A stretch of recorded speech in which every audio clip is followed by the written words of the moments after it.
Well, it wouldn't be a Cinephobe live event if it wasn't me here early by myself. What else is new? Thank you all for your questions. You can submit them in the YouTube chat here. I can bring them up on the screen. Like, let's see, I can do. Look at that. Iron Salamander has a comment, and I can put it up on the screen. How cool is that, guys? That is pretty sweet. And I can take it away. I fucking knew Mace would show up alone. This is my worst nightmare. Oh my god. God, it's so uncomfortable. Do I feel betrayed by Zach phobing Deadfault? No. Why would I have any faith in Zach to show up for a live stream that we planned or do anything?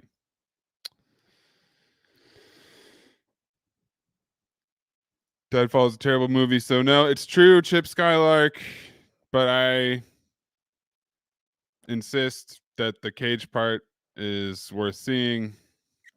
I showed my friends the cage part, and then I immediately turned the movie off. And then there's about 45 minutes of my man trying to open a briefcase, which was by far the highlight of the rewatchington.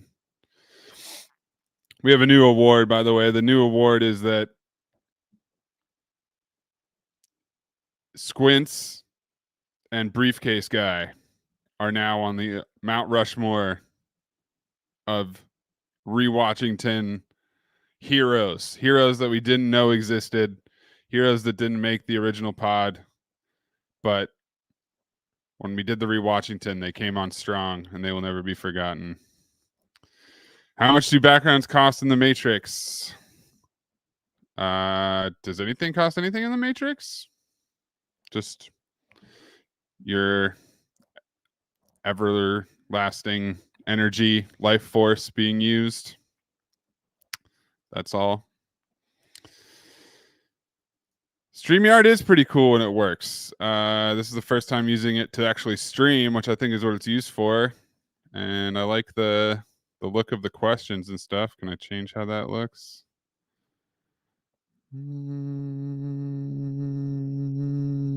Not seeing it.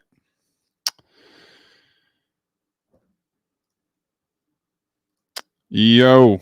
Oh, no. Hold on. Hold on. Oh, my God. I have someone.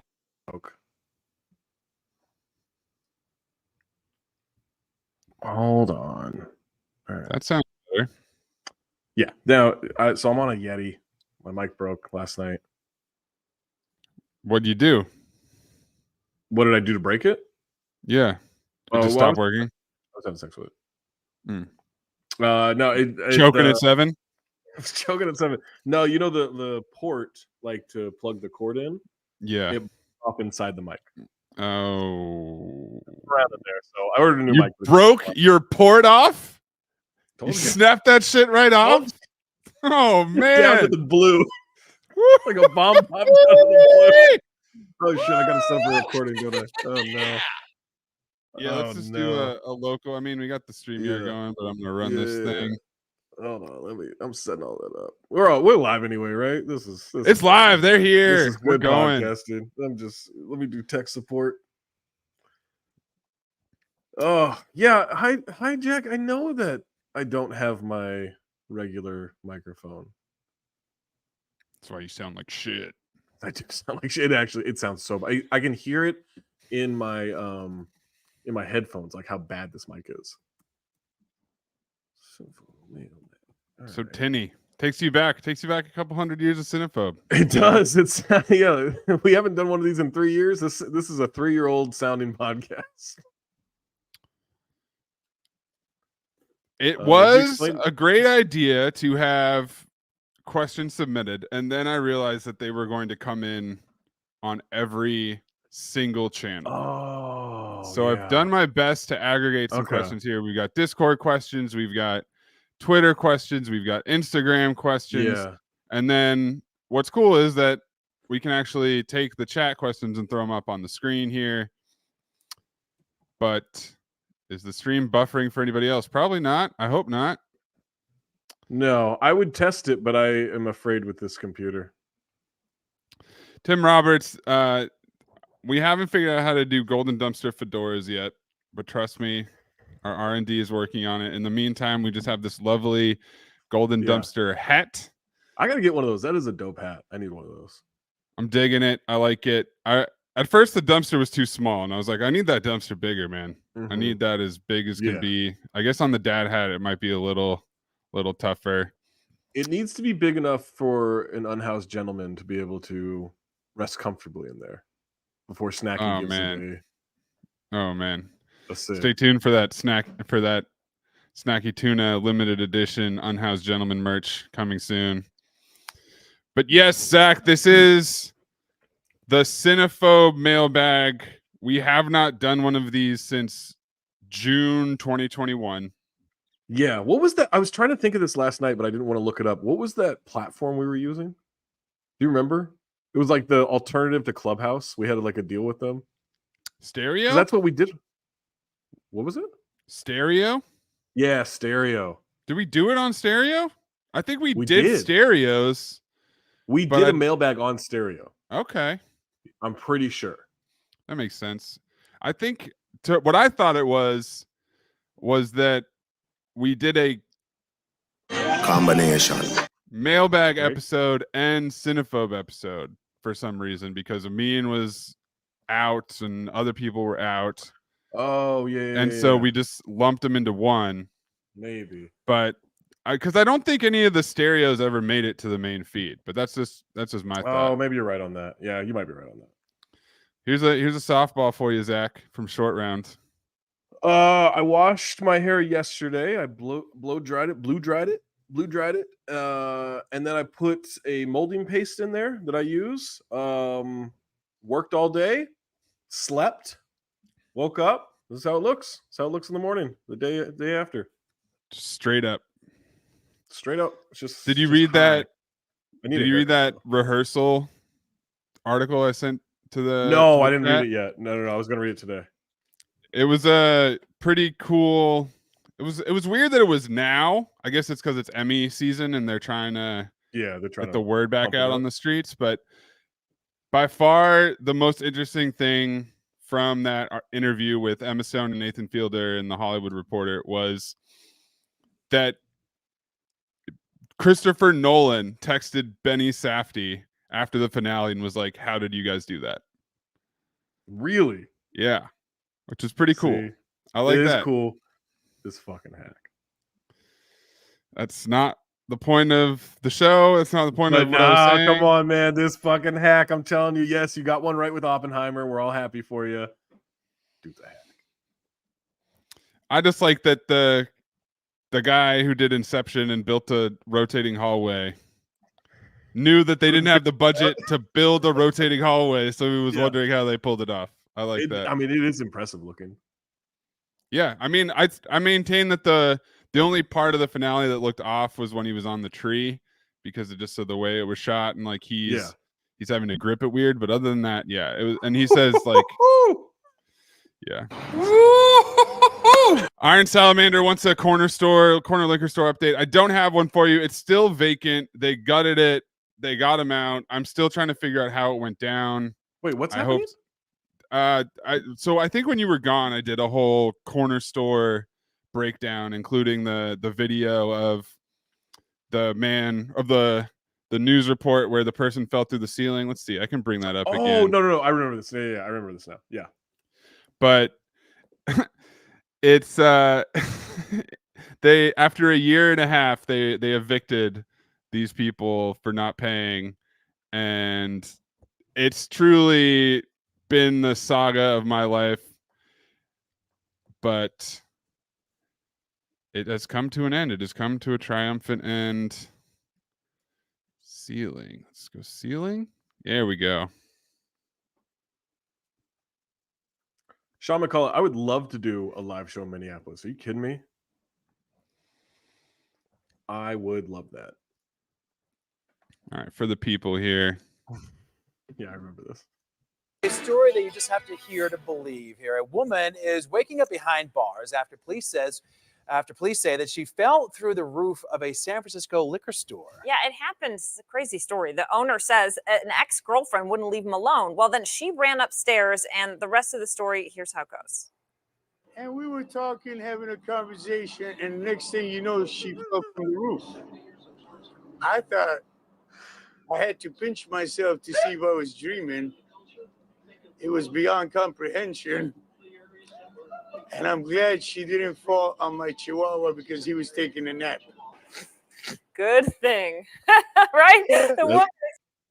That's good camera work, because obviously the dog had a reaction on his face, and to pan down just a little bit to make sure you get that under the or over the chyron. That's good. That's good TV. Yeah, baby boy has gained some weight. I'll put it that way. That's a young slim baby boy. Turns out when you live in a corner store, you don't necessarily have the best diet. Mm-hmm. Although he was a free range Chihuahua, he did walk all around and pee all over the place. So that is the saga. I will continue to update that on the mailbag. All right, Joseph Garcia, what does canon, or canonizing mean? I've heard the term tossed around a bit, but what is y'all's roughest, toughest, coarsest definition of the term?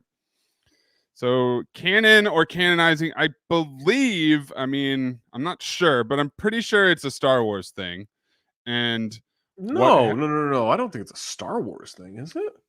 It's big in Star Wars. Okay. Because Star Wars had the original trilogy, and then they had books and comic books and extended universe shit, using some of the characters. Cartoons, and so they had to come out and be very clear, like, no, this is canon, this is what's actually part of the story, and then this is not. This is something that it's like fan fiction, essentially. So canonizing something means that it's officially part of the history of the universe. So when Amin was on his canonizing crusade, it means that he was bringing things that were not officially Cinephobe and certifying them. Yeah. So we had, during the pandemic, when SiriusXM was trying to figure out how to put stuff on the air, we were doing a show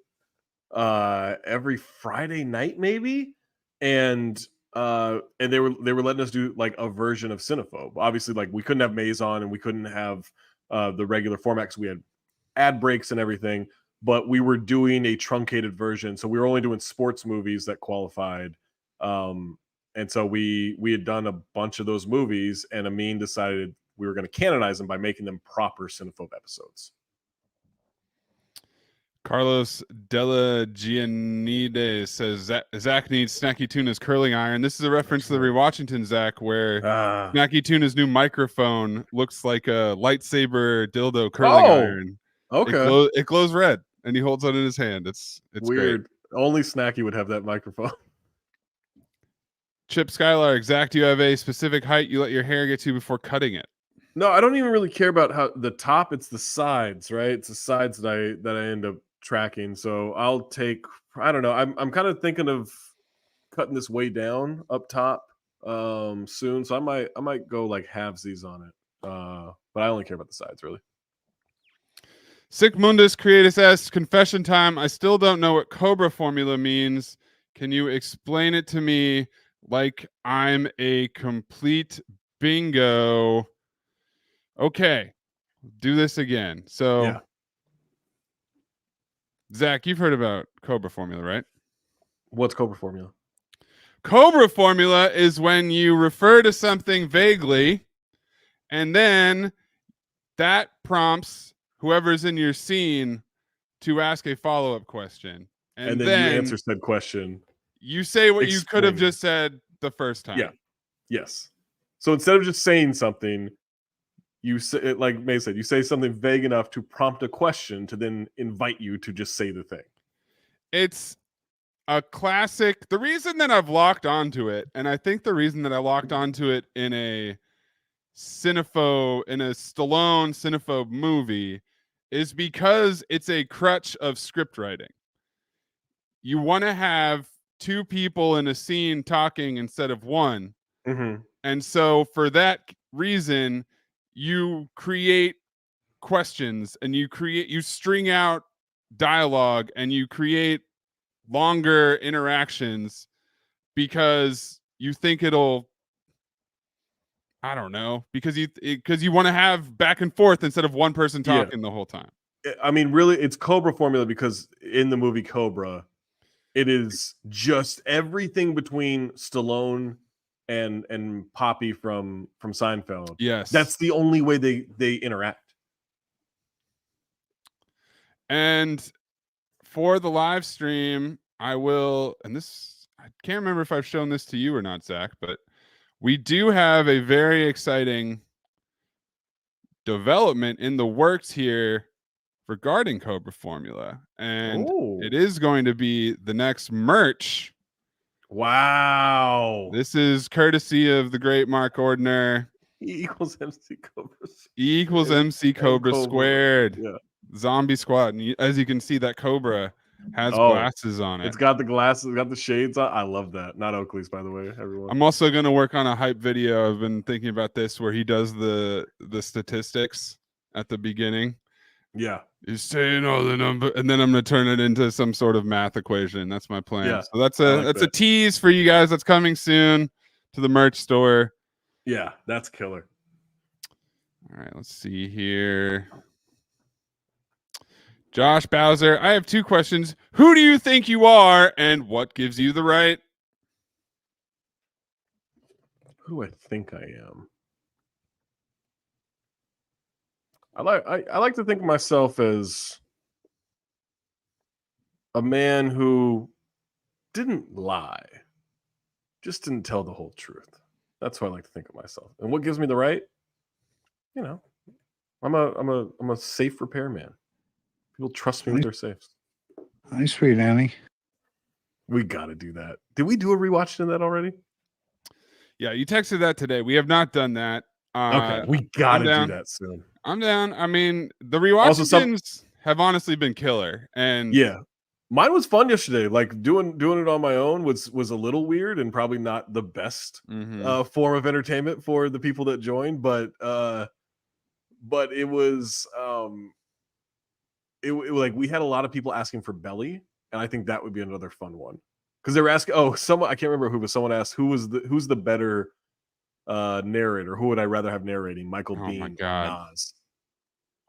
Yeah, we got some Nas comments during the Monday one too. I mean, that is a Sophie's choice. I don't know. I would rather Nas because I just like his voice. And Michael Biehn, Michael Biehn. I really I did it on the rewatching 10 and I did it in the chat, our Cinephobe chat, but I do have to apologize to Emilio Estevez. I genuinely think he's one of the worst ever. I know. I'm not apologizing to him. This dude was so bad. Michael Bihn's awful. But so bad. I don't know, man. I get it. He held the belt, you know, we gave him another spin. He held the belt. I think Emilio is putting up a resume. It is, but he's a compiler. He's going to be a compiler. Yeah. Eventually. You know what it feels like? And actually maybe this work. It feels like I said, you know what? Maybe Kobe Bryant was better than Michael Jordan. That's what it feels like. An incredible all-timer with an incredible resume. But wait, who's Kobe? Emilio? Kobe is Emilio, yes. And Michael Biehn is Michael Jordan. Okay. That's what it feels like. Interesting. Yeah. I mean, then who's LeBron? Rob Schneider? Tune in pretty soon. Rob Schneider. Tune in pretty soon to an upcoming episode. Okay, so we got some questions. A third ass has appeared. Other areas. Let's go to from the Discord. HVH Tim, if you could do one Cinephobe episode on a TV show, what show would you pick? Ooh, so are we talking are we just assuming we're doing the whole series or like a whole season of something? Take What do we think? take it What do wherever we you think want. this I mean, is? I don't think an episode necessarily works Right. for one TV show. I mean, I got to do Bar Rescue.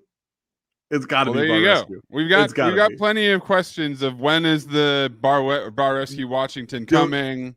We have talked about this. Now, I don't want to say that to like get anyone's hopes up because I don't know that it's going to happen.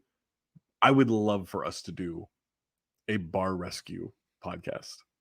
Genuinely. Like I wish we had the ability, and maybe we will at some point, but I wish we had the ability to carve out enough time to do that regularly.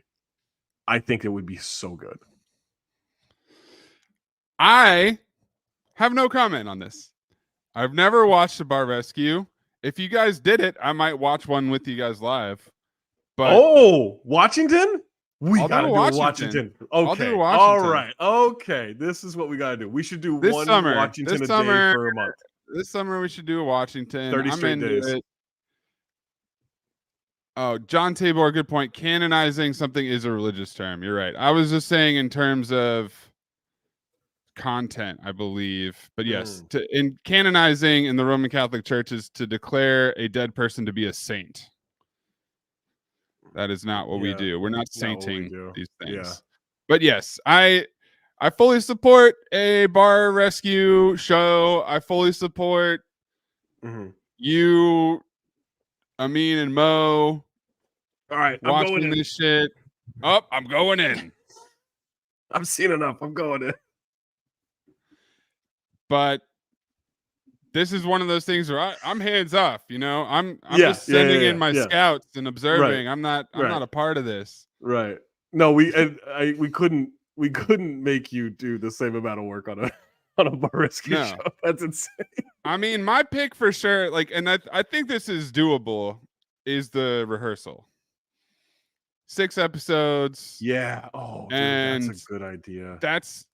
It's timeless. It's not topical. You know, whatever. I rewatched it like maybe a couple months ago, and man, that thing still hits. Even knowing everything now. I don't think the curse would have worked quite as well, but I think it still could have been done. Anything Nathan Fielder does, I'm interested in doing. I wouldn't mind doing Nathan for You. Going back through those, you know. Yeah. But I guess the wrinkle is like, does it have to be bad somehow? Does it have to be probably like and what would be the rating system for that? I guess they have Rotten Tomatoes for TV shows, yeah, but I don't know what would be deemed bad. And I don't know. I think there's I think Bar Rescue is the right idea because it's like it's certainly not, you know, premium. Right. Yeah, it might work better TV. for like reality TV, faux reality TV, right? That might make it better. What was that show? The show with The Weeknd on Max?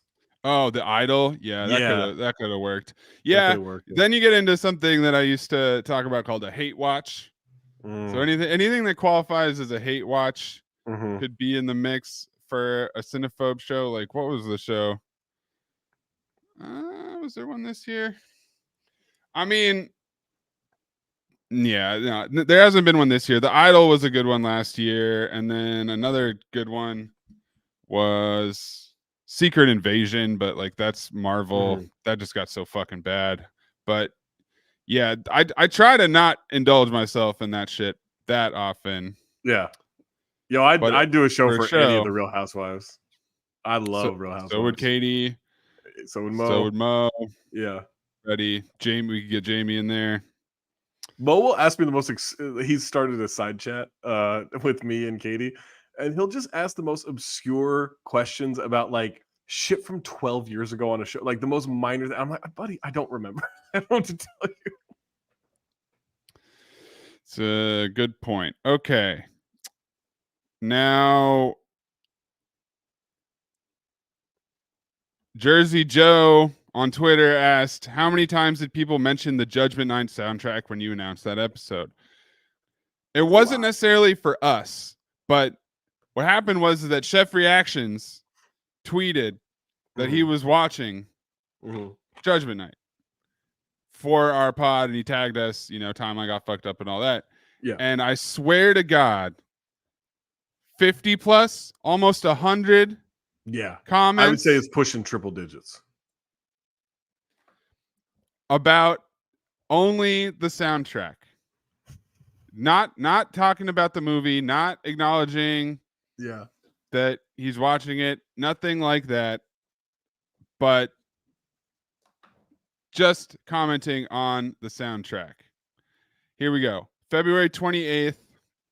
Here, I'll just bring this up. It was terrifying. Watching this classic tonight in preparation for a guest spot on Cinephobe from Chef Reactions, February 28th. 192 comments.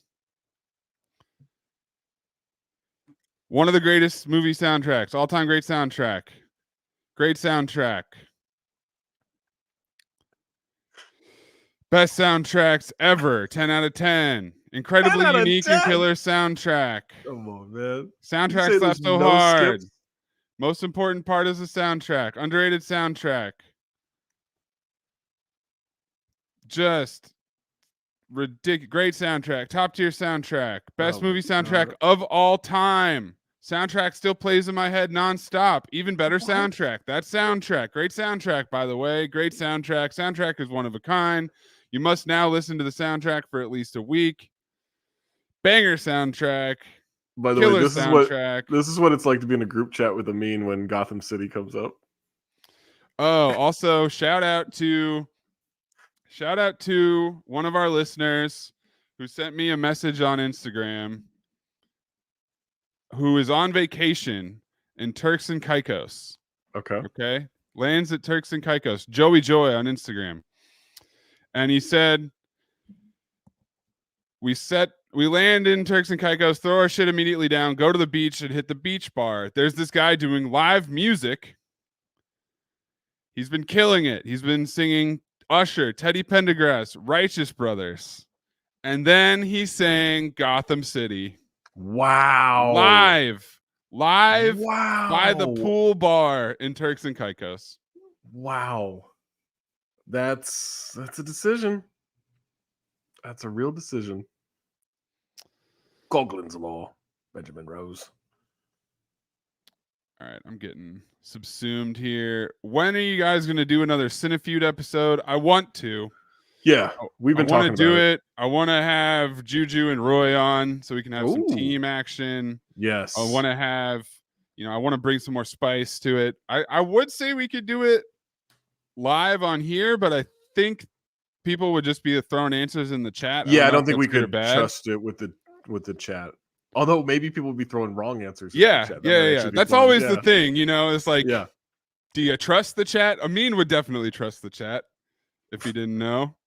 He would just start scroll. He'd be scrolling and scrolling and be like, Amin, Pretending that your he's eyes? thinking. He's pretending that he's thinking, but he's We just probably have to scrolling. do like a 10-second time clock or Yeah. I don't know. We could, but I want to, when I went back and looked at the video for the third one, which I put up on the YouTube a while ago, I was like, the reason I didn't put it up was because I had it in speaker mode instead of being able to see everybody at the same time. Mhm.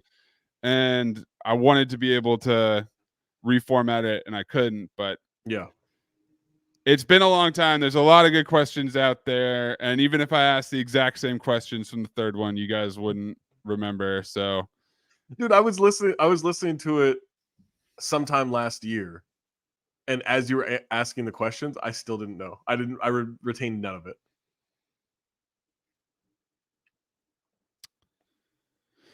okay. Quick answer for AR. Will you guys bring back the April Fool's Day episode? No, we will not. No, we regret it. We genuinely regret it. That's not like a show bit or anything. Like, I wish we had never done that. We never Especially with talk Batman. about The Departed ever. Yeah. I forget Never, that ever. we've done it. We don't clip it. And then the funniest part to me was that you guys threw it up there like you hated it, but then you still filed it at the end. Yeah. It's like, well, it's still good. Still a I good don't movie. I don't think it's a good movie, but I do enjoy it. Like, genuinely. It's a pretty poorly made movie. KK from South Africa says, "Can you explain whip pop drop? Is that this one? Oh, and it's frozen. I think you should leave. Yeah, I think that's what he's saying. This one is. Yeah. Whoa, okay, there you go. Okay, so that one is it's as close to an ope as I could find in a show, and it was from I think you should leave. It's from the Dangerous Nights skit when he's saying that he used to be a piece of shit, and that's he why hears the baby crying. Yeah, and he says that baby. That baby, I can't hold that baby because I used to be a piece of shit. And then the grandpa of the baby is holding it, hears the baby cry, and then he goes, "Whoop!" And that's when he knows that the grandpa used to be a piece of shit. Charmin TP. This is mostly for you, Zach, because I was not a basketball personality ever. But Cinephobe's been going on for 100 years. Which do you take more pride in, being known for the basketball or the pop culture? That's a good question. Probably for Cinephobe. I think when people like I appreciate it when people like my basketball work, or even when they don't, and it upsets them to no end that I have a job. But I think the Cinephobe thing feels more like a community and feels more like a passion project, right? And yeah, when I find out, like, every once in a while, someone in the wild will tell me, like, "Oh, I listen to Cinephobe, blah blah blah," and it's crazy to me still. Yeah, I mean, the thing that I like about it is that it's building a library, whereas you are a basketball personality. You talk about the basketball game last night or the basketball game coming up, right? And then it's gone. It's on to the next. And this is something that we're 220 something episodes in, and it's still going. And you could always go back and be like, "Oh, I just watched this movie. Finally, now I can do the Cinephobe episode." Right. It's like every once in a while now we'll get one of us, usually a mean, wanting to watch a movie but deciding you can't do it because you got to keep it fresh for Cinephobe in case we get to it. That's always funny to me that it affected our lives in that way. Ryan McCoy says, should the show have to have bad reviews? For like we did like a show TV version of it. Oh, the TV show, yeah. Or does it mean for our episodes? I don't think it has to have bad reviews, but no. I think it just has to have like a energy to it, right? Like a certain thing about it that works with Cinephobe. What episode is the sound clip from where Amin says, "If I were gay, I wouldn't be offended"? That sounds like a Cinefeud question right there. It does. I don't know. See if I can find it real quick. I probably Is it Good Luck Chuck? Can't.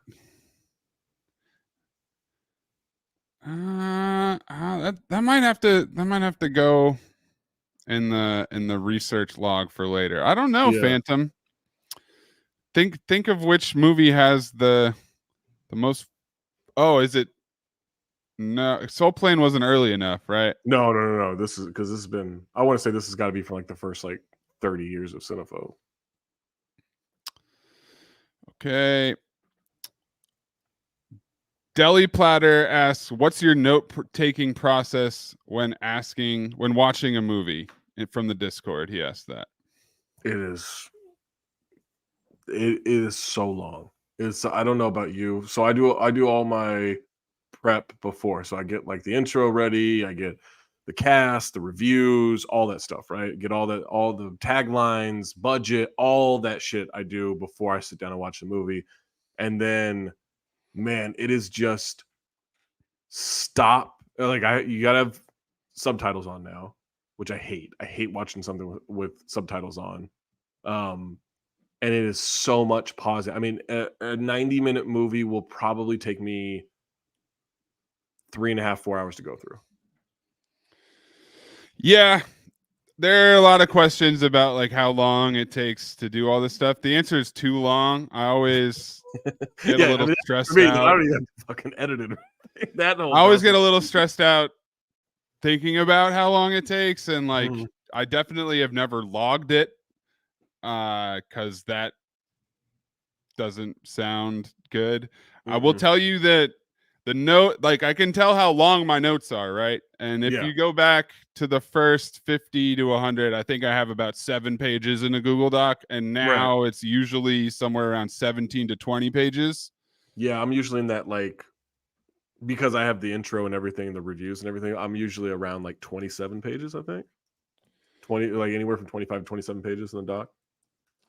And I also do cast and I do trivia before, which is kind of funny, just because Yeah. I would forget to after, and sometimes it's coming down to it. It's like I'm already on IMDb, so I'm just gonna knock it out. Yeah. But there's only been a handful of times where the trivia has spoiled something for me. It does happen Okay. every once in a while. Yeah. But I love that Amin does neither and will either be surprised that someone is in a movie Yeah. during the recording is even crazier, but like he'll be like 20 minutes into this movie and he'll be like, oh my god, so and so's in this. Even when I'm watching a movie that's not for Cinephobe, Yeah. I will look at the cast. It's crazy. Yeah, it depends. Like, yeah, if I'm watching a movie on TV, like or on a streaming site, yeah, I'll probably look at the cast a little bit. Yeah, he's really our one drunken moose in so many ways. Yeah. Yep. You don't respect the boulevard and you don't respect the fans. Okay. Chip Skylark wants to know, what's the first podcast you remember listening to religiously?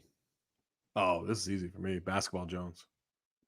Now, then the starters, now no dunks. I listened to them when I was working in the Court of Appeals. I would listen to them every morning. It was the first thing I listened to every morning, like usually on my commute, and then I would probably re-listen to it in the first couple hours of being in the mail room or the file room or whatever. Yeah, I feel like it was Bill Simmons. I mean, I really started listening to podcasts. I don't even think I had a iPhone yet. I think I was downloading podcasts to my iPod and playing it on my drive to work. And I think that was like 2011, 2012. Yeah. And I would say it escalated from there. I mean, it was definitely sports first. Yeah. And yeah, it was all sports for a while for me, and then started like getting into other stuff. I think the first like non-sports podcast I would listen to, I don't know if religious, but like pretty often was Adam Carolla's show because it was long. So it was like 2 hours or something like that every day, and it would just get me through work. And like even though like I think he's kind of a shitbag, but I do think he's really good at interviewing. So I would like I would get into the interviews especially. Yeah, I'm trying to think. I mean, it was ESPN stuff, and then it was trying to think of the first like non-sports one. I mean, I've been listening to Andy Greenwald and Chris Ryan do it's now The Watch. It used to be the Hollywood Prospectus. So this is like Grantland. When Grantland came out, I was checking out a lot of their stuff.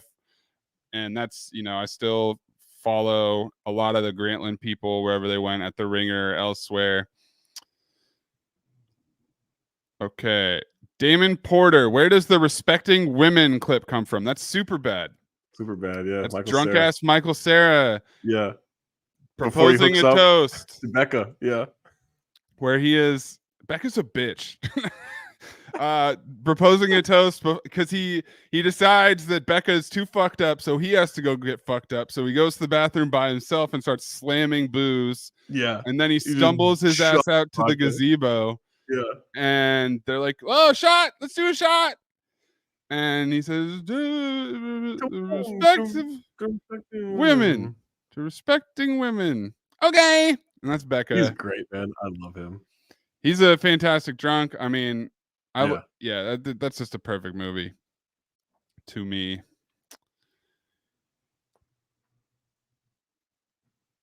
Building a Cinephobe library, trying to categorize and tie together equals Pepe Sylvia investigation. Yeah, good luck with that. Like, man. That's what it feels like. Yeah. Lauer After Hours says, what do you say to the guy who listened to 369,000 minutes of Cinephobe last year? Brother, that is... it doesn't really make sense.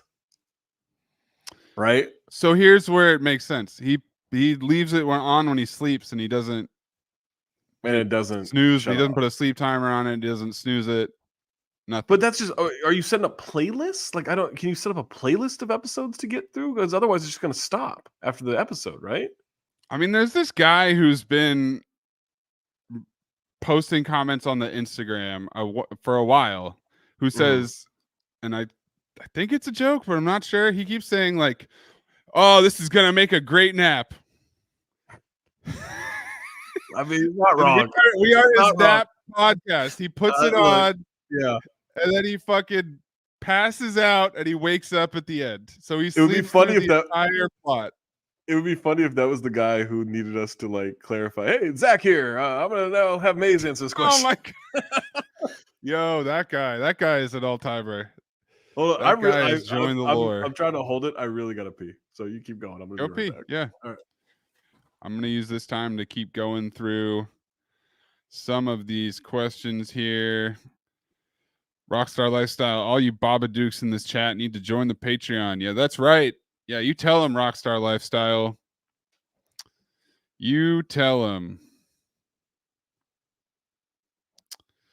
Man, I'm trying to like save these questions and then come back to them. And then I also have all the other ones. There's too many questions. Too many questions. Yes, I listened to the low posts too. Feel like that because Bill kind of put Zach on, so it's like I listened to Zach because he was on Bill's show.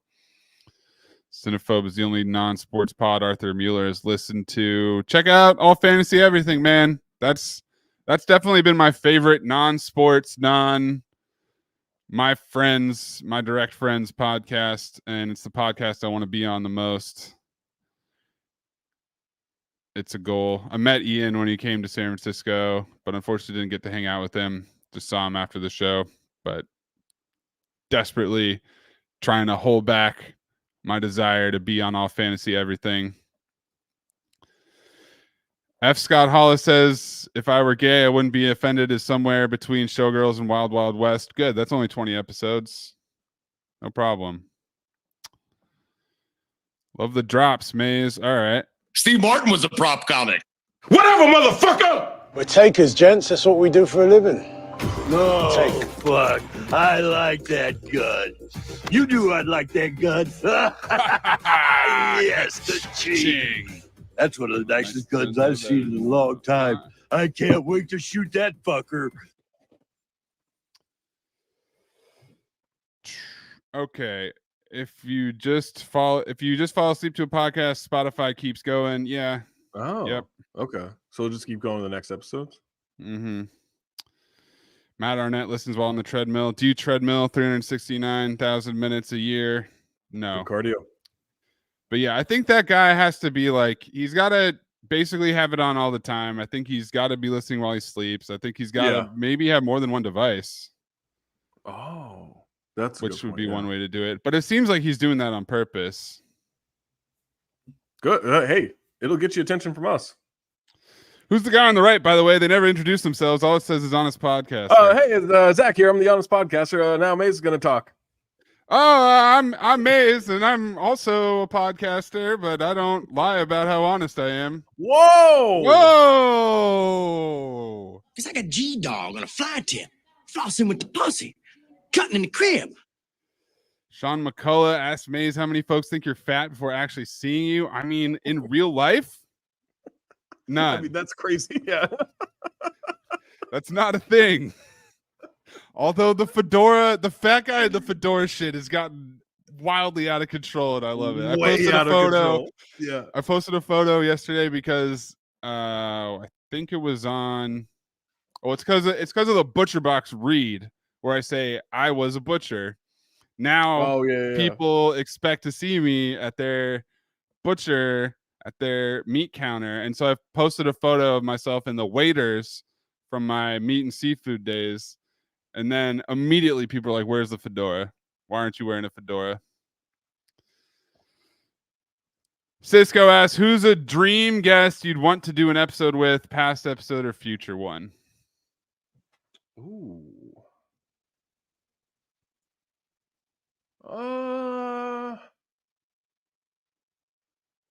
Oh, like realistic, or are we just like?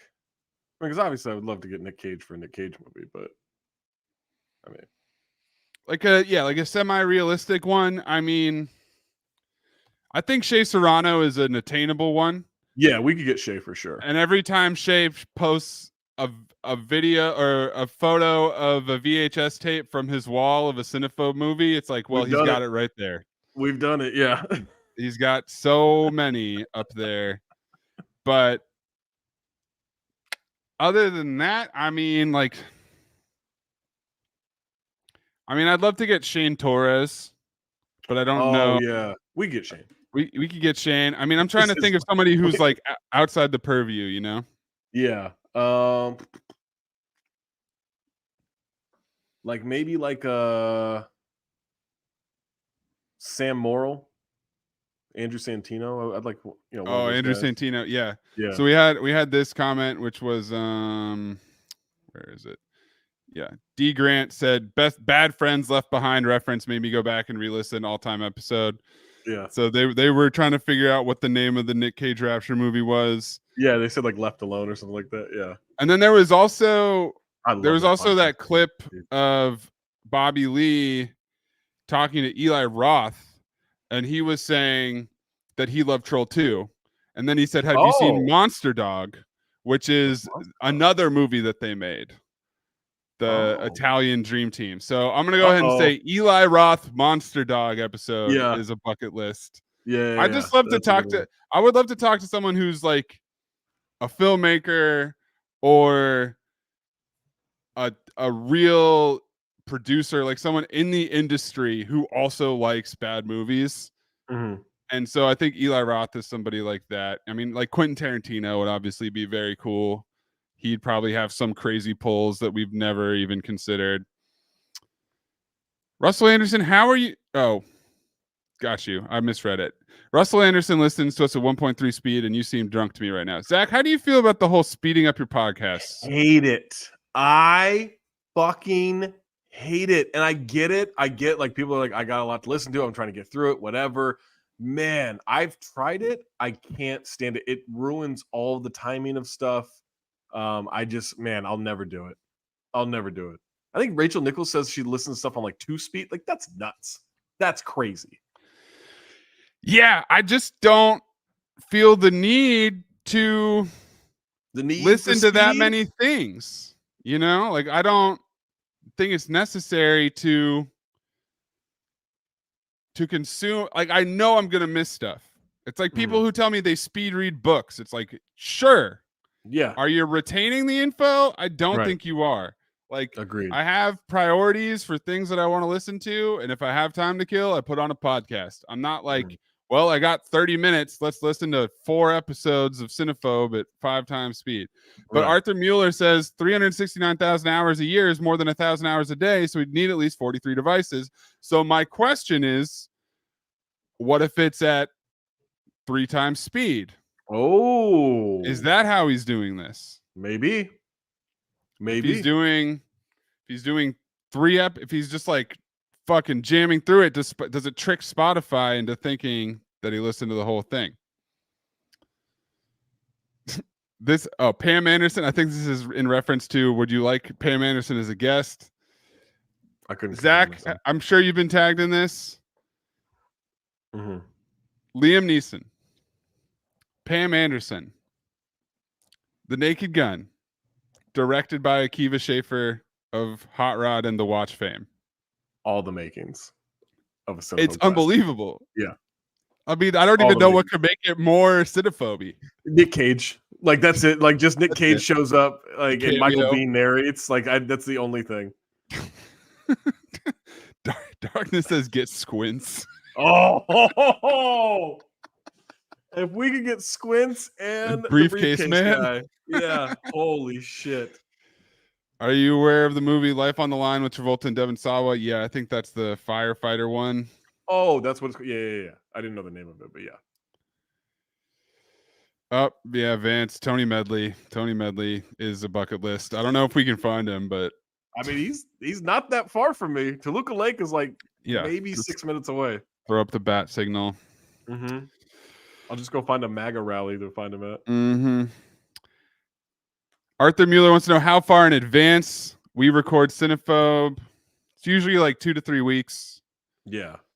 Usually about 3 weeks. And then there was another one that was like, what's the longest we've had one in the can? And I don't think there's one in particular that's crazy. Wasn't it the goods? Didn't we do the goods? I think what happened with the goods is that we I maybe think you're we right. did it and then we held it because we weren't sure how Freedom was gonna go. And so then isn't that what happened? Well, we released it on July 4th. I know that. So let me dip in here real quick. Wasn't Freedom like early June? So we had to record it real quick because Freedom was coming up. Yeah. And then we released the episode on July 4th. But yeah, you're probably right here. We recorded it on June 2nd. Okay. So we recorded it on June 2nd. Then you guys went and did Freedom. Then it got released a month later. So while we were waiting for the goods to come out, we did LXG, Daddy's Home 2, Nick Fury, Blank Man, and Killing Season. Jesus. What a run. Oh my God.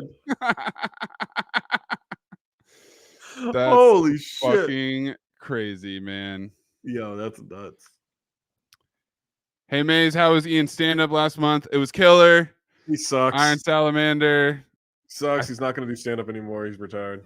Think it was more or less his last show before his live show in Portland.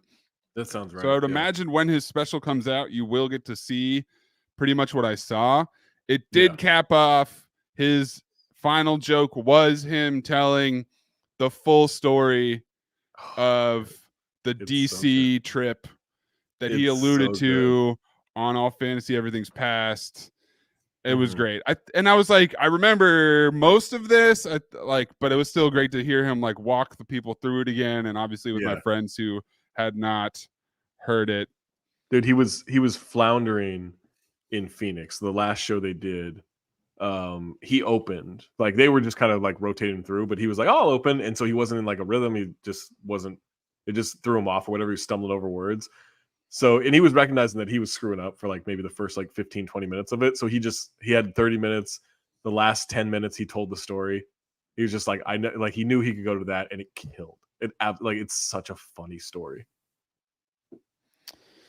Rockstar Lifestyle. Who do you guys think is the most famous, noteworthy Cinephobe listener y'all have heard of? I mean, my favorite is still Mike Measy, the singer from the I Got Five on It song, who is currently working in a dispensary in the Sunset out here in San Francisco, and he told me to come get weed from him, and I have not.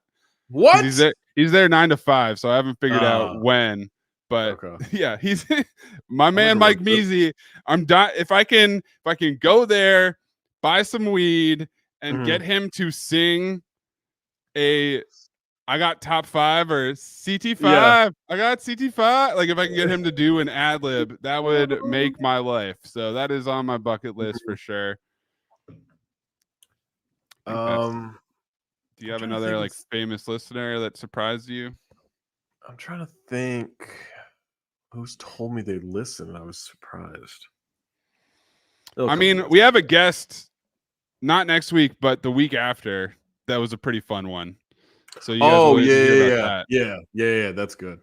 And that's good. The guest's husband is a big fan, and then it blew the guest's mind when, or it blew the guest's husband's mind when she knew Amin.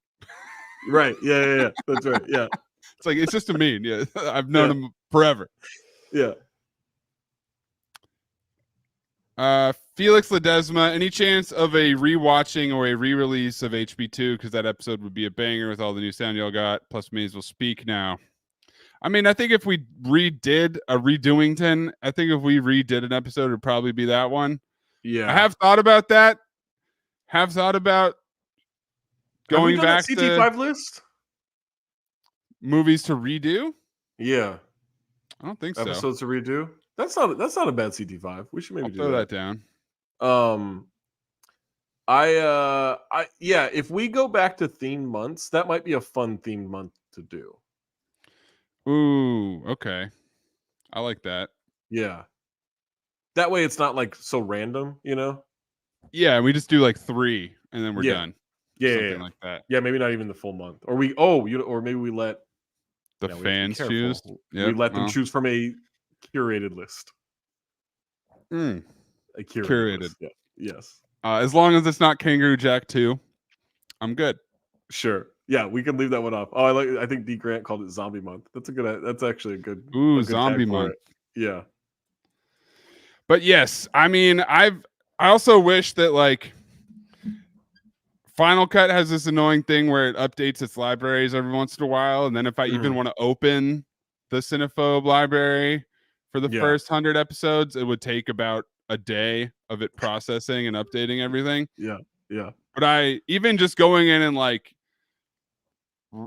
reapplying, like repolishing the audio, I think would be a good thing to do. But you know, there's only so much time in the world, man. Yeah. There's only so much time. What are your opinions on how did this get made? Do you guys have beef? I never really listened to it, but you did, right, Zach? I used to listen to it pretty regularly before we started Cinephobe. And then once we started doing Cinephobe, I stopped listening to it because I didn't want to like start accidentally taking ideas or being influenced or whatever. But yeah, I mean, I loved it. I think Jason Mantzoukas is so fucking funny. I think June Diane Raphael is so funny. Paul Scheer is obviously great, but like them as a group, I really like their episodes of live shows too. That's where I think they really shine the most. Yeah, I think Mantzoukas is probably the dream guest. I should have mentioned him. Oh, that's a good one. Yeah, I think he's hilarious. I think he's great on podcasts. I think we've told the story before, but it's funny to me. Like, as Amin and I were coming up with what the format would be for Cinephobe really early on, this before we even started doing this. Like, I think we had gotten everything. I don't think we'd start recording things yet, but we had gotten everything in order. And then he comes to me one day. He goes, "Have you heard of this show? How did this get made? It sounds like a lot like what we're planning." I was like, "Yeah, that's why I've been trying." One, I told him about it, and two, I'm like, "Yeah, I'm trying to make sure we don't just like outright copy this format, but it's loose enough to where you can kind of do what we want to do." But he was like, all of a sudden, was like, "Have you heard of this little podcast?" Like, yeah, it's fucking major. Like, it is a monster podcast. The one drunken moose element once again just wanders into a room and is surprised. Matt Ryan says, "Can we get a re-Washington to Pommy Smoney?" We can't do re-Washingtons, people. We did a re-Washington. Yeah, that would be the one we do though if we were going to, because it didn't get captured. Okay, we did that. Arthur Mueller made a good point that the show I'd want for Cinephobe is Ballers. Yes, that's absolutely right. The Hate Watch special. Yeah. Sean Jordan and I might do something like that. Do it. We've talked about it. He loves Ballers. As long as you guys wear vests the entire time, I'm in. Yes. D. Grant says, "Dying request Resident Evil episode, any of them." I'm not a huge Resident Evil person. I love the video game. I don't love the movies, but I would do one. I do maybe. I do. It is our guy, the other Paul Anderson, and his wife Mila Jovovich. So I've thought about it. It's not a huge one for me, but I remember like a laser hallway cutting people up and stuff. I remember some things. Russell Anderson says, "What is your favorite? I think you should leave skit other than the Dangerous Nights crew." It's tough. That's a really tough one. Did we draft that? Did we draft I think you should leave? Or CT5 it? No, we haven't done that. I mean, we could do like we've talked about favorite drops, favorite references, Yeah. favorite I think you should leave, or Always Sunny. Mine might be the courtroom. Yeah, Brian's hat, safari Yeah, flap in the back. That's a pretty good one. That one's a classic. I love Crashmore, obviously. Yeah. I love.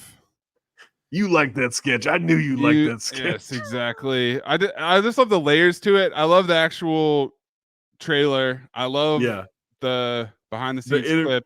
I the loved interview it. of him getting pissed off that they're referring to the Santa Claus stuff is so And then funny. when I learned that was based on a Billy Bob Thornton thing, it like added another layer to it. But I love that they made him Santa, and I mean, it's fucking incredible. I mean, Dan Flashes is such a fucking funny Dan one. Flashes, and then I'm joking. I'm joking. I like that one, especially when he says, "Let me take a video of you saying you're gonna kill the president."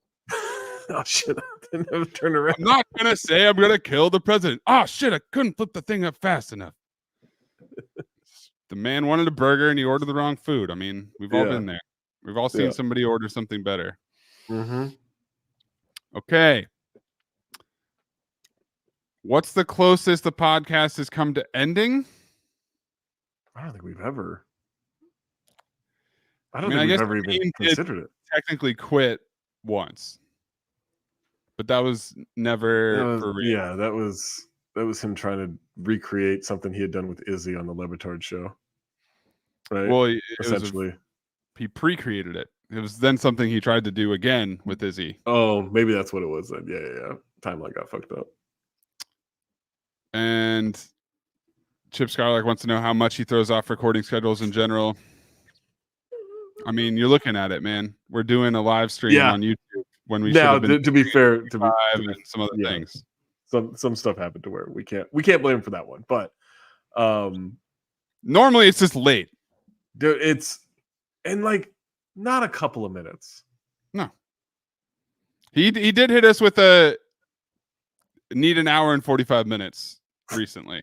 That was last week, right? Was that last week? Yeah. Because the thing is that he sets the times. We ask him what time he wants to do. Like, we are crazy busy. But we can generally, like, we usually record on a Wednesday or a Thursday. We know around the range of what it will be, but we go off his schedule.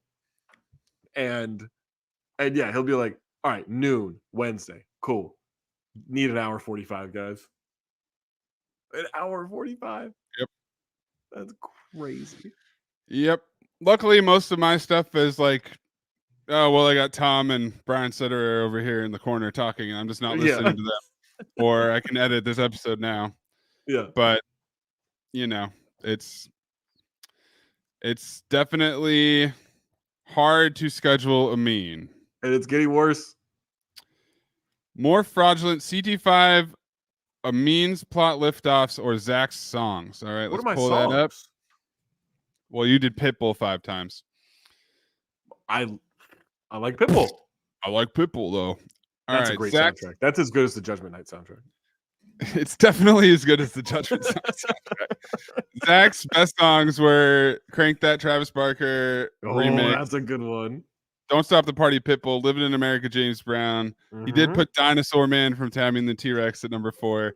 "Fireball" from Pitbull. Yeah, Fireball's a banger. "Suburban Nightmare," Amos and Andrew, number OLI, and then "Fight to Survive" OLI. So yeah, so Pitbull's been slowly worn down. I think he had 4 originally. I did, yeah. Plot liftoffs.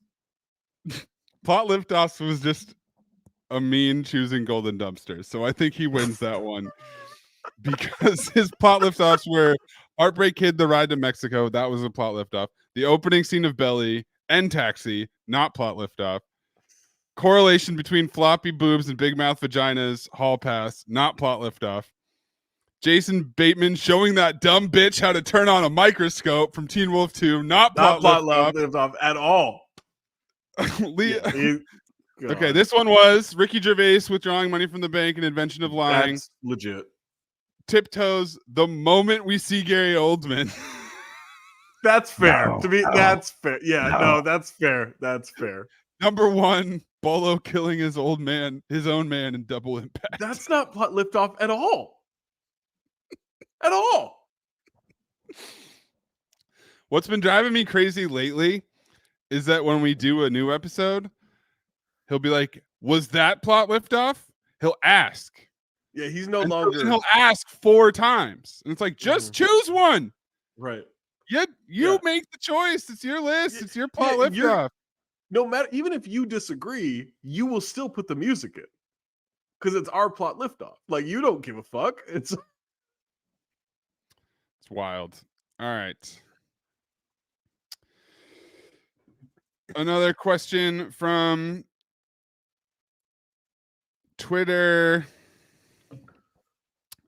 Pop at Cinephobiac says, "Can you explain what Chekhov's blank means to these uncultured swine that listen to your podcast?" Okay, Chekhov's gun is the original, and Chekhov was a Russian playwright, and so he had a famous quote or saying or whatever that if you show a gun in the first act, it has to go off in the third act, meaning you have to, if something is being shown to you, it's for a reason.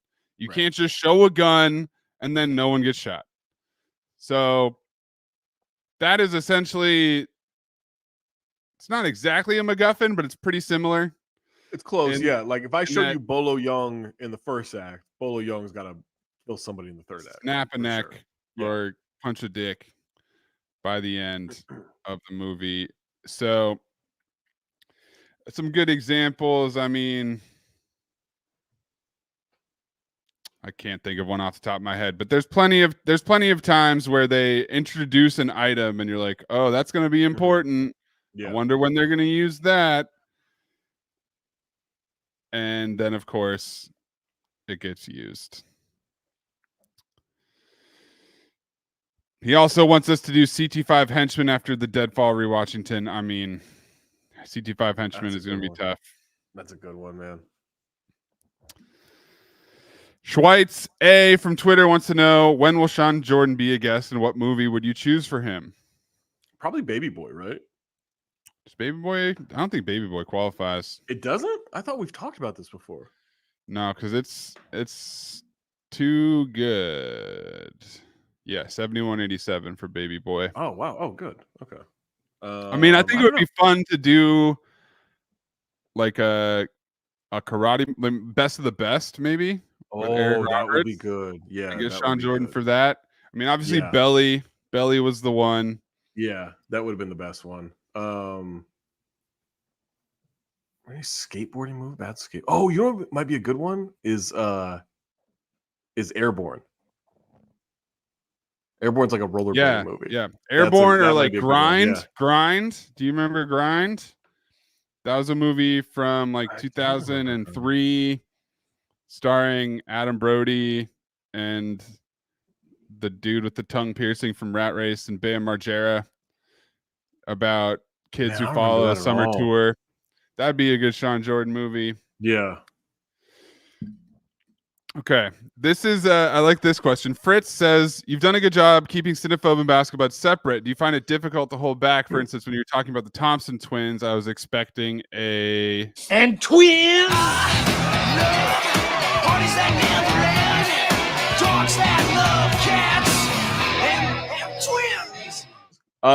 Thank you. I don't because I know that they won't know it.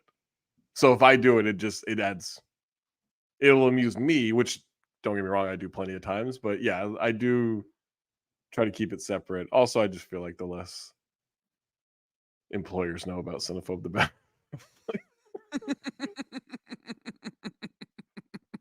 So you don't want to be That like new- a me and go on Levitard show and just start saying Cinephobe bits Oh and my god, expect everybody to get it when only Roy is chuckling there? he really does have the smallest audience sometimes. You'd think that would be a good promotional tool, but I think it's just confusing for everyone. When you don't explain or drive people to Cinephobe, it's just your own show within a show. David Warren says, what are the chances of theme months returning? I mean, Pretty strong. Yeah. I like the I Daisy would- Chain. Yeah, I I like would the guess freestyle. 2025 will be theme months. Or something new, but Yeah, or if we come up with something new, yeah. But right now, I think we did we've more or less done a year. I mean, we did 2 years of theme months almost. I think so. That sounds right. So it could definitely come back. I like them. How we come up with the themes is going to be the wrinkle. I don't know if we can do that the same way that we've been doing I wouldn't it. mind doing past theme months and just Doing it again. What didn't make the cut.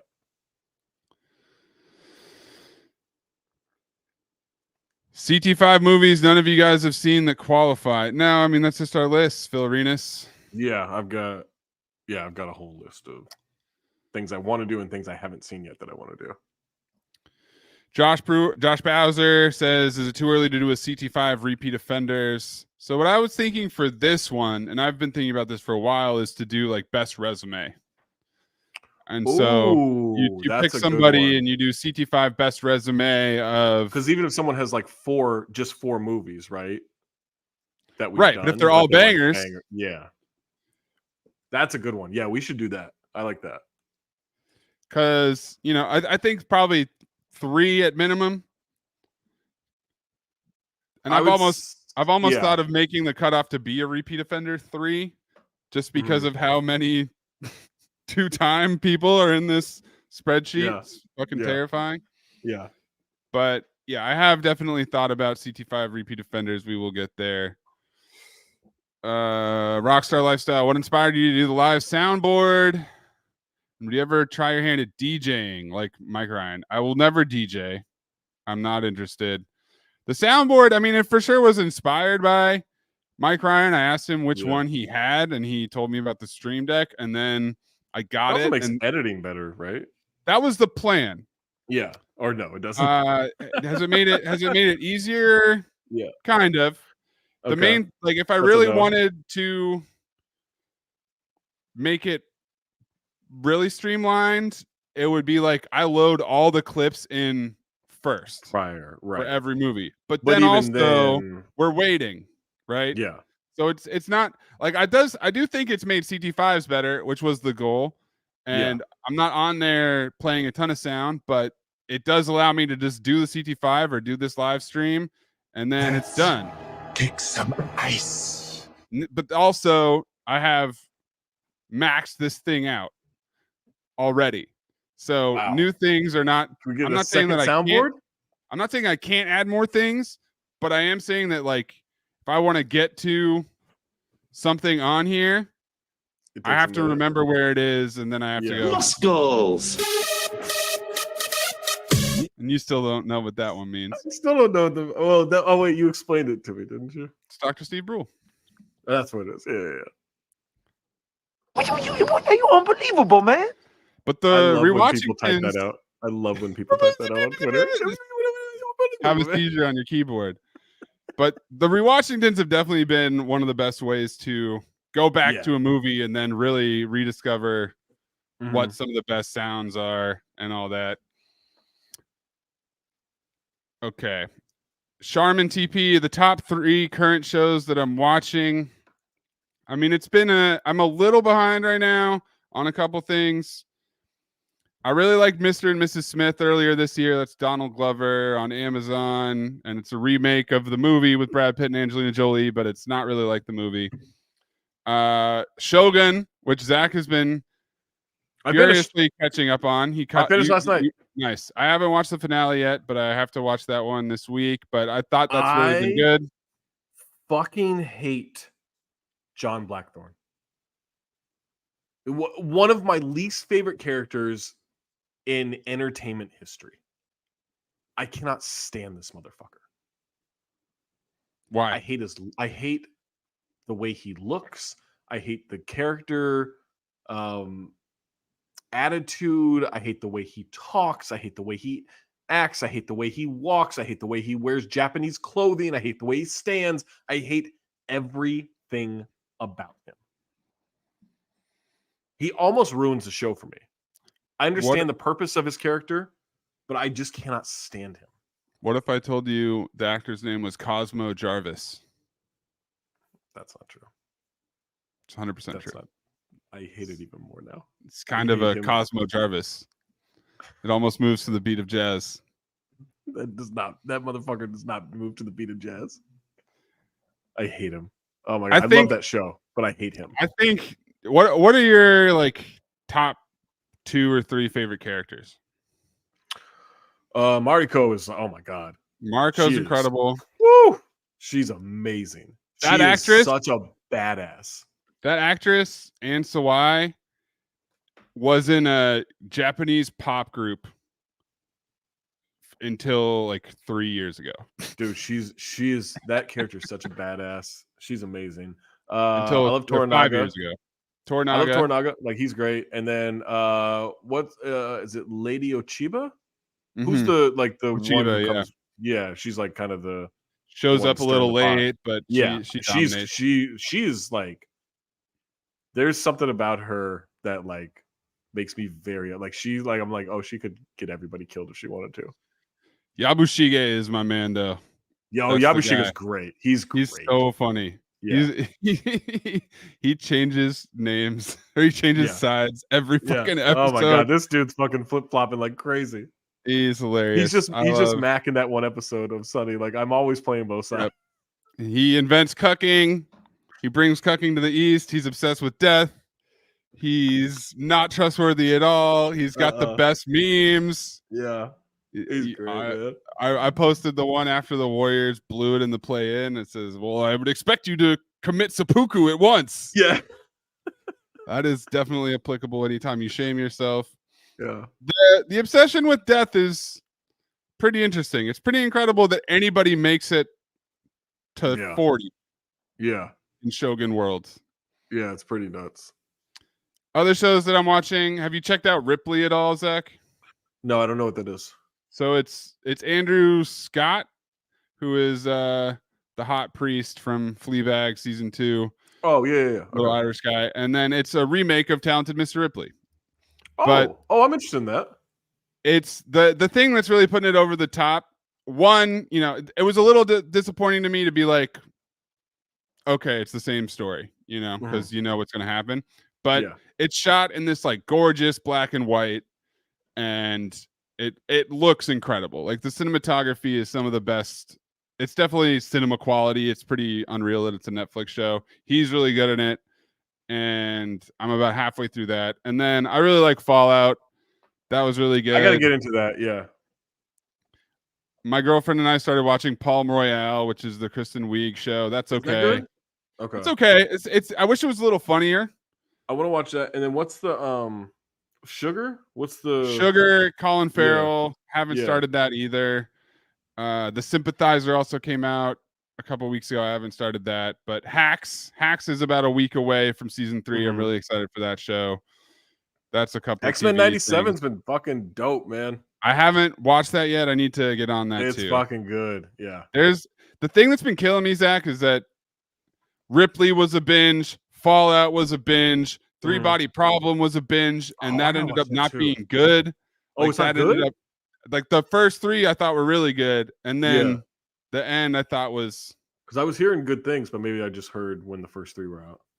But then also it's like, but you have to watch it right away. I'm just getting a little. I'm just exactly Benjamin Rose. What is this obsession with pussy crushing counting? I'm tired of crushing these shows left and right.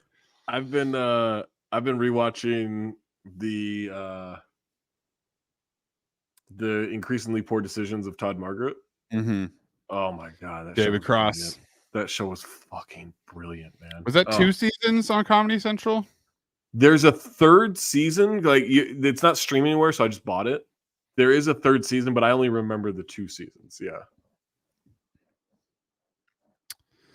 Sean McCullough wants to know what I'm putting on my toast. What type of bread?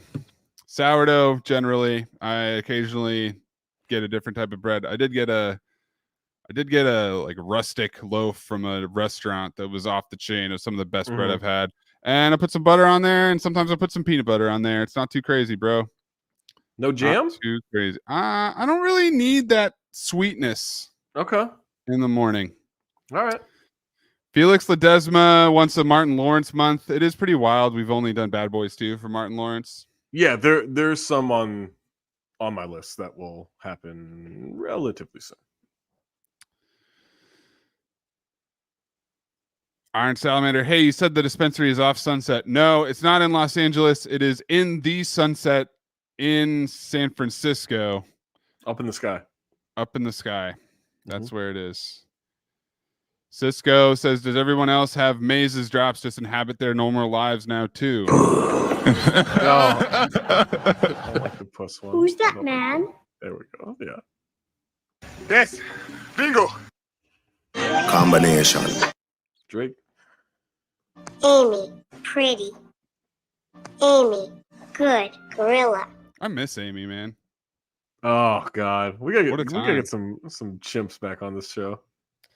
I have a feeling you'll take care of it. Are you guys for scuba? Darkness says, when is Mo going to be a guest? Oh shit, Mo talked to me about one of them. I mean, I feel like Karate Kid 3, or was that somebody else? Somebody wants to be a guest for Karate Kid 3. ooh, Sean Jordan could be a good guest for Karate Kid 3 that'd be a too. good one. Yeah. I mean, Terry Silver. Mo, you and Mo, have you seen any Cinephobe movies in the theater together? That's a good question. I don't think any of the ones we've seen are. I mean, they were bad, but I don't think they qualify. Like Crawl would be a great one, but I don't think it's even close to That's qualify. the alligator crocodile Yeah, movie. dude, that has all the makings of a Cinephobe movie. Yes, 84.75 for Crawl. That's crazy. That movie's so bad. What happens That's more? Do you fucking think? nuts? Hearing about a movie that's way too high, or a movie that you thought was too high that ends up being low?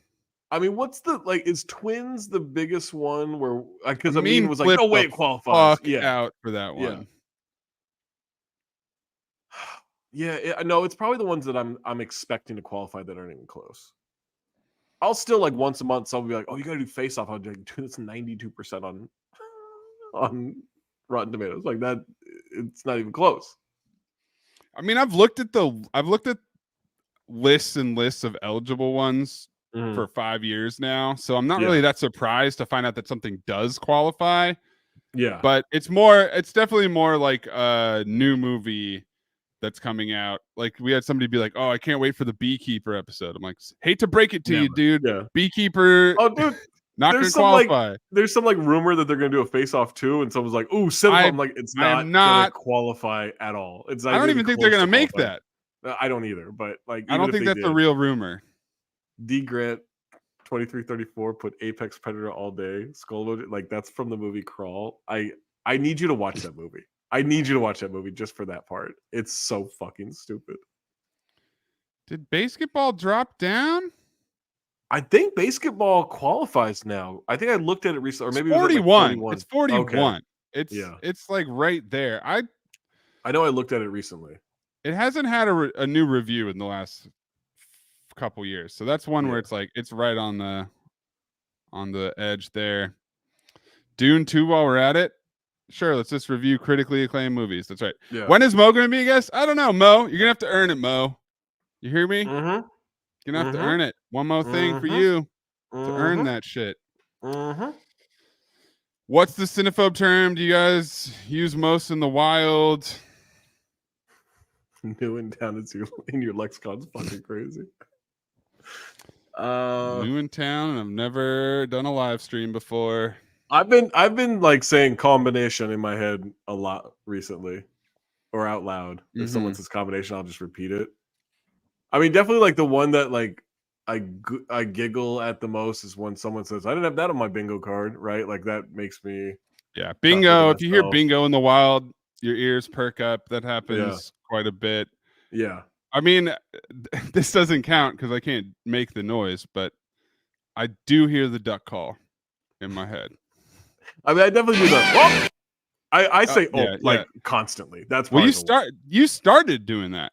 Like that's the reason it became 100%. Oh. Like, I guess I did. I was making noises whenever Amin said inappropriate problematic stuff, which was quite often. Yeah. Kept going.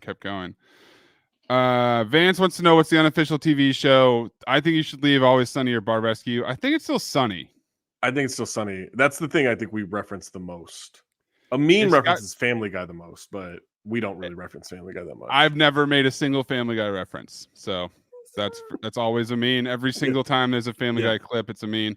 I mean, I think Sunny, because it has 12 seasons, has more references and started earlier. I think You Should Leave is an incredibly dense show where, like, you know, the egg. When the new season came out, we were doing the new stuff. Like, we should be able to look at porn at work and stuff like that. Simpsons is less. I mean, Simpsons has obviously a ton of material, and like as I talked about on a Mailbag episode, there are some things that are just hardwired into my brain, Simpsons wise, but I don't think it comes up that much. It's gotta be Sunny.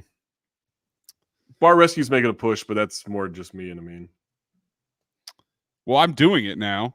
You still haven't watched an episode. You've never seen it, but you're doing it. I'm doing bits. I'm doing telephone style bits. Okay. Let's try to run through some of these. So we got a lot of these ones on Instagram that were like, when will Chuck Norris make his Cinephobe debut? He's got so many classics. When are you doing Steven Seagal month? Can you do Iron Eagle? Dude, can you do Jurassic Park 3? Can you do Night at the Roxbury? Those are all on my list. They're all. We would like to. Yeah. We do one episode a week, and we're trying our best.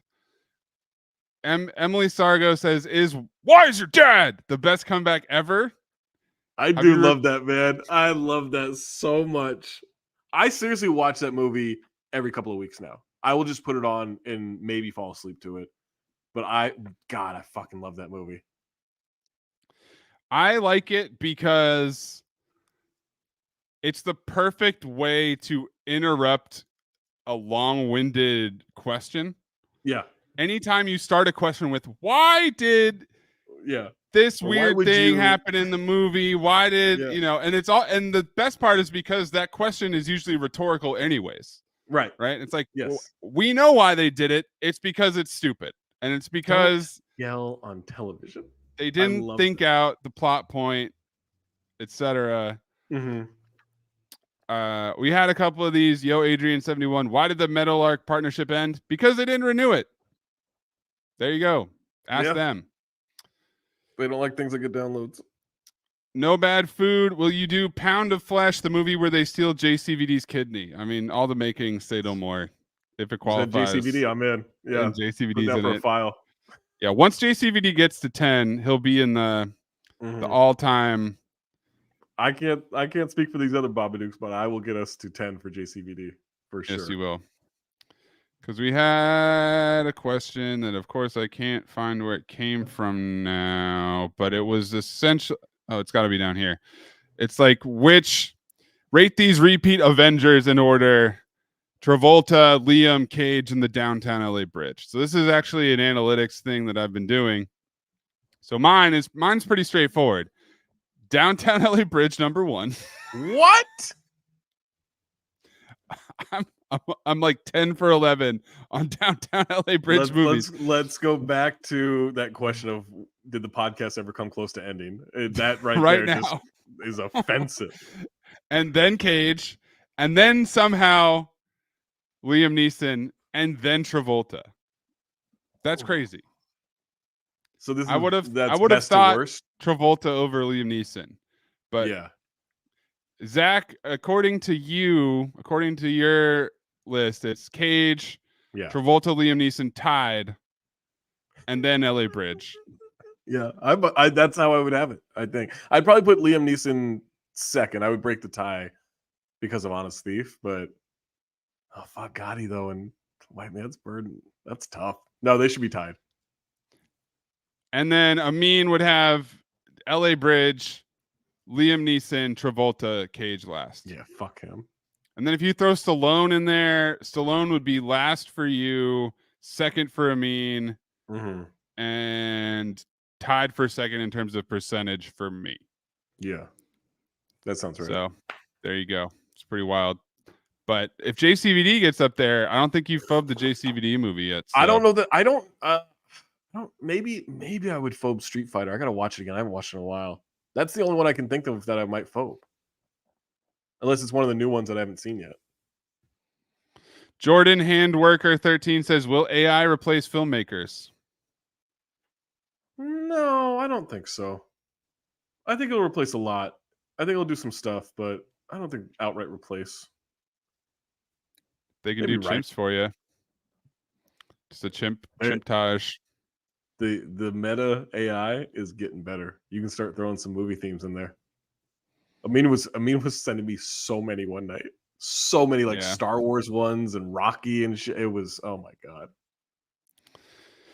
Michael Briscoe says, "With all the connects you three are obtaining, will you ever try to make a movie?" No. Yes. Amin says he's written screenplays. I don't want to see them. I want no part of it. I also don't believe that. I don't believe he's written a screenplay. I think he has ideas he would like to do. It's a note. It's a note. Write his notes app. A fucking screenplay? I want to see it's 2 pages long. Pages of his fucking screenplay. Get the fuck out of here. Dude. He has not written a screenplay. I like the idea of young Amin at working at the Knicks or at the Suns and just like grinding his ass off, cutting tape all day, and then going home and dreaming about writing his version of Star Wars.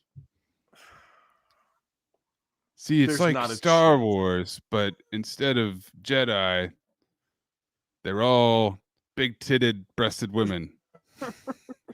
They're all having sex constantly. Giant popos. All right, let's see here. I think there's what's an episode you thought was a banger that didn't get the reviews you expected, or one that you didn't feel great about that people loved? I don't know that that's really been the case. Yeah, I'd have to think about that. I don't think there's one that directly stands out to me in terms of like, I thought for sure it was going to be well received and everybody was upset. Yeah, I don't know that we've had some that weren't all that well received, right? No, I think people like that. I think people like this one. Man, Timeline was such a fucking episode. Timeline. God, what a movie. Yeah. And we'll end on this. Russell Anderson says, "How infuriating is it that Zach and Amin hated Hot Rod? It is by far one of the top 5 movies you've done." Doesn't bother me, really. Maybe it did once upon a time. Now it's become a punchline. I think it does. I do think that if we had done it 100 episodes in, it would certainly not be the punching bag it is now. It wouldn't be your go-to, like, oh, this is the worst movie ever. Because it's like, I don't think it's the worst movie ever. I don't think it's the worst. I don't think it's one of the 5 worst movies we've done. I just didn't think it was funny. That's all. A couple moments, but I just didn't think it was funny. I think you guys have gotten in the habit of talking about Jupiter Ascending and Hot Rod more than actually remembering Jupiter Ascending and Hot Rod, which is fine. I wouldn't mind a rewatchington of Hot Rod. I know you probably wouldn't agree to that. I wouldn't mind it just to see if I think it's funnier than Land of the Lost. I genuinely don't think Land of the Lost is a funny movie. I did not like that you guys were like, oh, you're just trying to get, like, I will admit if I was wrong on something. The first time I saw Semi-Pro, I thought it sucked, and then I watched it again. I was like, holy shit, what was wrong with me? I genuinely don't think Land of the Lost is a funny movie. There's like 3 moments in that movie that are funny. Maybe I'll do Hot Rod solo style like you did Deadfall yesterday. Oh, okay. You won't let me on stage. I'll just have to watch and... Yeah, I'll just put you guys in the audience, boot you from the stage. Gertie Formula says the new trailer for Clipped about Donald Sterling just dropped. We are going to talk about that this summer. It's going to come out in June. I want my fucking money, FX. If you guys missed it, Zach came up with the title Clipped in 2014. In 2014! And he cast Tommy Lee Jones, which honestly is better casting. It's better, yeah. We like you, Ed O'Neill. We love you, but Tommy Lee Jones would have crushed that shit. I want my fucking money. But yeah, stay tuned to the OG pod in the summer. Oh shit, look who's here. It's Snacky Tuna. Oh! What Cinephobe character would you most like to have as a guest? You think we could get through a whole episode with Ed as a guest, Snacky? I wouldn't be able to concentrate, man. I just want to ask him so many questions. Oh my God. Non-ed division. I'd love Louis Pinnock. All them I would- years in the factory, all that time I put in, and I'm the fucking delivery boy. Now you the ignorant motherfucker. That's crazy. Yeah. I mean, Louis Pinnock, just in terms of the voice, I would Yeah. love to do a Cinephobe episode with Cloud.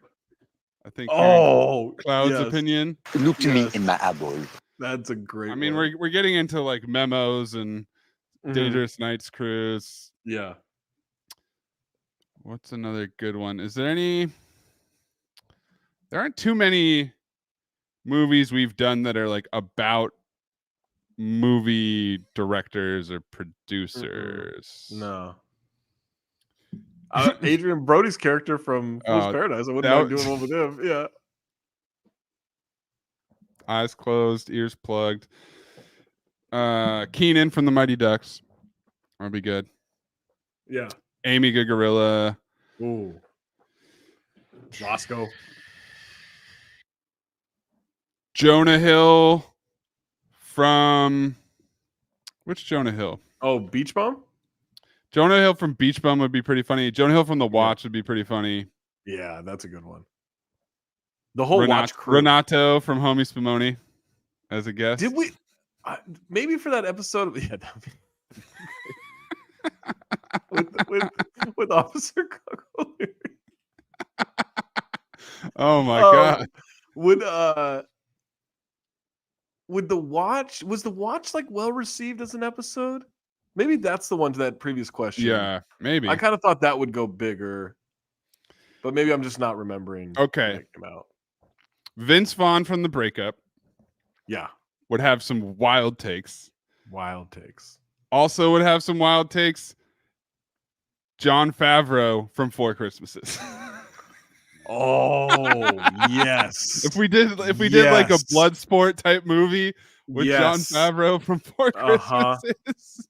If we did Never Back Down with Jon Favreau for Four Christmases, absolutely. He'd be saying like, no, that's not realistic, bro. Yeah. No. Oh my I mean, God. I would have snapped his neck. Oh wait, Brusco got a John Voight from. Oh my god. Americana? No, we got to get the whole crew though. We need Yeah, we it need would have to we be the whole need crew. Paul Cerrone, we need Danny Trejo, and we need Mateo. Yeah. Chris O'Keefe says, "Are these live streams going to be a regular thing?" Maybe. I mean, this Maybe, went pretty yeah. well. I had a good time. Yeah, I like this one. We definitely need more things to do. Always. Yeah. So it's a good thing to add to the rotation. I mean, I think I would. My biggest priority is getting a Cinefeud done. Yeah, we gotta do With that. guests. I would like to do that. We'll make that happen this summer after Mhm. basketball is over. Dream blunt rotation with Cinephobe characters. I mean, it's Amy Good Gorilla, man. That's the answer. Amy, Roscoe, Ed. There it is, right there. All right. Thanks everybody for joining us. This was a blast. Yeah. Too many questions. How many questions? How many? How many this time? For Zach Harper, I'm Anthony Mays. Catch you next time on the Cinephobe Mailbag in 3 years or 150 Cinephobe years.